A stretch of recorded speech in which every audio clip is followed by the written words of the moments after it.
भैया जी प्रणाम। बहुत अच्छा लागल, हमार मेहनत सफल होता धीरे धीरे।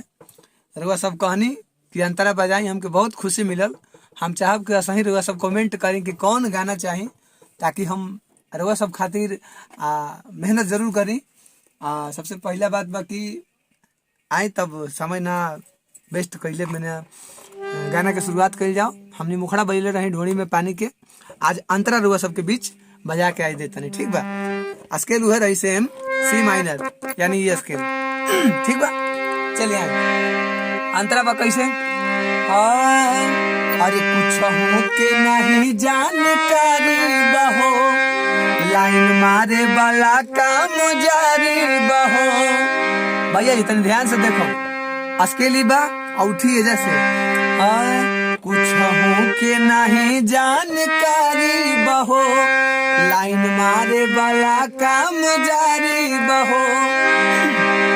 आगे बा, और धीरे धीरे जान जइबू हो, जहिया उल्हा फान जइबू हो। ओकरा बाद फिर इहे लाइन में आई, कुछ हो के नहीं जानकारी बहो, लाइन मारे वाला काम जारी बहो। दे दा साथ धई तो हाथ सभे सब बड़ी लगी हो।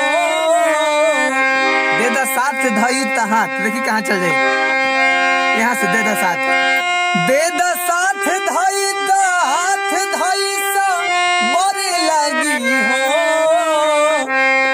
अरे घोड़ी में पानी जहिया और लगिए सोना, बुझी हा जवानी तोहर चढ़े लगिए सोना।